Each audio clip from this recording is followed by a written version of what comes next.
The courtroom was quiet. Not a peaceful quiet, but the kind that comes after something terrible is finally over. The judge looked at Sheila Fletcher, age 66, and her husband Clay, age 65. He gave each of them 40 years in prison.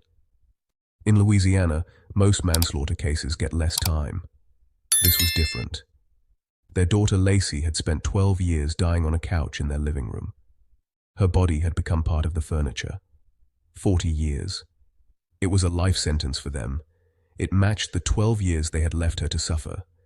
But no number could bring her back or explain how they had lost their child while living in the same house. To understand even a little, you have to go back. Back before the couch, before the smell, before the autopsy report that read like a horror story told in medical words. You have to meet Lacey as a child, when she could still run and speak and hope. Lacey Ellen Fletcher was born in 1985. She was the only child of Clay and Sheila. They lived in East Baton Rouge Parish, where summer heat made the sidewalks shimmer. Lacey was a careful child. She watched things. In kindergarten, she stood at the edge of the playground with her hand on the fence, watching other kids play. Her mother called her a little philosopher. Her father was a high school football coach and history teacher. He saw her quietness as strength. That quietness almost swallowed her whole. In elementary school, she had trouble speaking in class. Words felt heavy. Other children thought she was odd. Some were mean. But Lacey did not give up. She found comfort in books. She read stories about brave girls and faraway places. She wrote her own stories in notebooks with small, neat handwriting. By high school, she had learned to look people in the eye and speak in a soft, steady voice. She went to Louisiana State University. She studied English literature and wrote her thesis about a poet named Emily Dickinson. Those college years were good. She had a dorm room window that looked out at live oak trees. She had a few close friends who did not mind when she was quiet. She was free. It was the kind of steady, real happiness you only notice looking back. After college, things changed. It did not happen all at once. Lacey moved back home, which was common for many young people at the time. She found a part-time job at a bookstore, but soon she started calling in sick. She stopped going to the grocery store. A relationship with a kind boy ended. It left a crack in her that grew wider. By her mid-20s, Lacey spoke less and less. She felt a tightness in her chest when she tried to leave the house. Her parents took her to a doctor. The doctor said she had severe anxiety and panic attacks. They tried medicine. They tried therapy. Lacey said the pills made her feel hollow. The therapist's office was too far away and too bright. She stopped going. Here is where the road split. Clay and Sheila Fletcher were not evil at the start. They loved their daughter.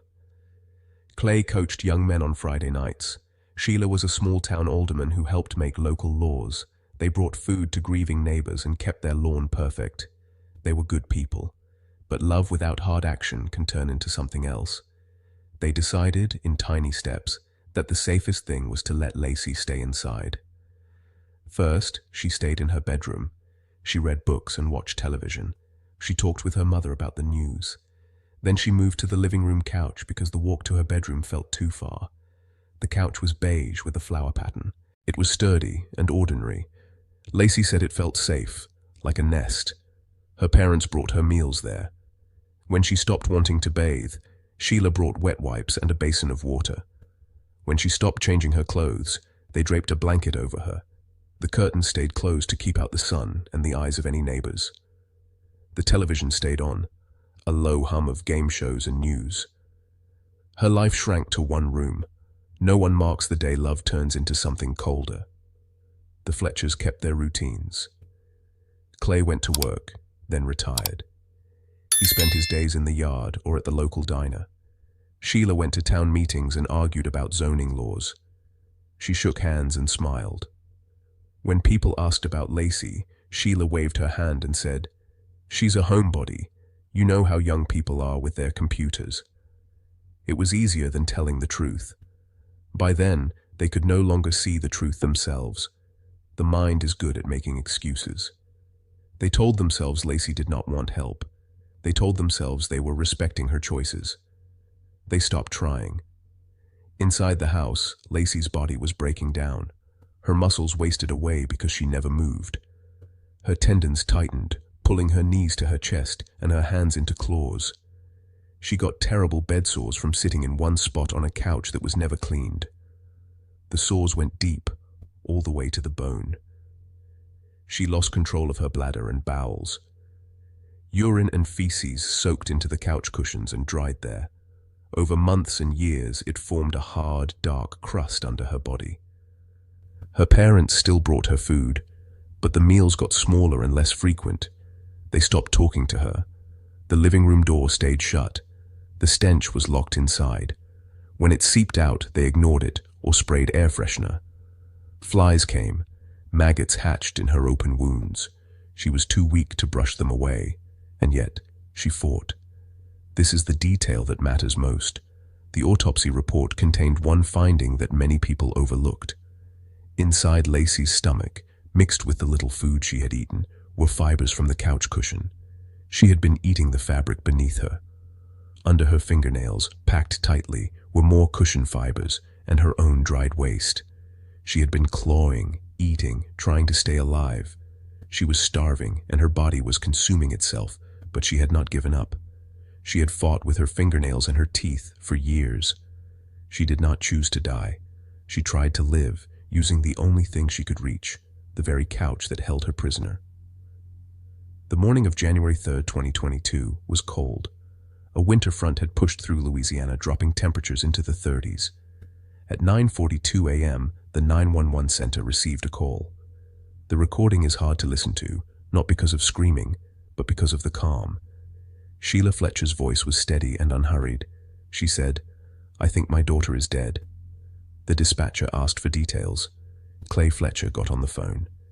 His voice was even, almost like he was discussing the weather. "She's been sick for a long time," he said. "She hasn't moved from the couch in years." He gave their address clearly. There was no panic, no tears, no sound of grief, just facts. First responders arrived within minutes. What they found made grown paramedics stumble back outside and cry. The smell hit them first. It was a wall of ammonia and decay so strong it burned their throats. Then they saw the couch. A woman's body, so thin and small it looked like a child's, was sunk into a hollow in the cushions. Her skin had stuck to the fabric. She was, in a real way, part of the couch. Her frame was just bones. Her skin was covered in sores full of maggots. Her hair was matted. Feces were caked on her back, her legs, and the couch around her. The cushion near her head was worn down to the springs. She had been dead for several hours, but the insects had been feeding on her living body for much longer. The coroner later said the insect activity and the depth of her sores showed she had been stuck on that couch for at least 5 years, likely closer to 12. While paramedics cut the couch apart to remove her body, Clay and Sheila stood outside in the cold, wearing coats. They answered questions calmly. They did not ask to see their daughter. They did not hold each other. They did not break down. They simply waited, as if they were expecting a late bus. The investigation moved fast. Detectives learned that Lacey had not seen any doctor in over 20 years. There was no medical file beyond that first anxiety check. No social worker had ever visited. None of the neighbors had seen her in a decade.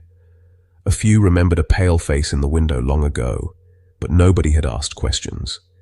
The house was a dark hole in a friendly neighborhood, a place everyone sensed was wrong, but nobody spoke about. The parents were arrested in May 2022. They were charged with second-degree murder. From the start, their defense was simple. They said Lacey made her own choices. She refused to leave. She refused medical care. They were loving parents who respected her wishes. When a detective asked Clay how a loving father could watch his daughter fuse to a couch without calling for help, Clay did not flinch. He looked the detective in the eye and said with no emotion, "She didn't want help." The words sat in the room like stones dropped in water, sinking without a ripple. The case went forward. A grand jury said there was enough evidence for a trial. The prosecution argued that the neglect was so severe it was murder, a slow killing by doing nothing. The defense planned to say Lacey was an adult with mental illness who had the right to refuse care. They said the parents were victims of a broken system. There was a bit of truth in that argument. The same laws meant to protect vulnerable adults had been twisted into a shield for the people who should have helped her. Lacey's own fear of the outside world was used to excuse leaving her to rot, but Lacey's body told a different story. The couch fibers in her stomach, the waste under her nails, the layers of filth that showed a timeline of her slow starvation. These were not signs of a woman who had peacefully accepted her fate. They were the marks of a person clawing for life with whatever she had left. She had been trying to survive. Her parents walked past that closed door every day into the sunlight while she fought alone. In February 2024, 2 years after the discovery, Sheila and Clay Fletcher stood in court again. They pleaded no contest to manslaughter. The plea deal meant they would not face a trial or a possible life sentence for murder. It also saved the family from hearing all the terrible details in public. The judge gave them the maximum sentence, 40 years each. He spoke of the long, unimaginable suffering and their absolute failure as parents. By law, it was justice. But a bitter irony remained. Clay and Sheila had kept Lacey trapped in one room for 12 years. Now they would spend the rest of their lives locked away, still together, likely in the same state prison system. Their isolation was now forced on them, but they had chosen it for her. The match was cold and perfect and empty. The house on B Drive was cleaned out. No one wanted to live there. The couch was taken away as hazardous waste and burned. The curtains that had hidden Lacey's decline were torn down. The yard, once kept neat, grew wild for a time and then was tended by a hired crew. The property was sold at a loss. The town tried to forget, but the dead cannot forget. Lacey Ellen Fletcher was buried in a small cemetery near the house where she died. Her grave sits under a big live oak tree.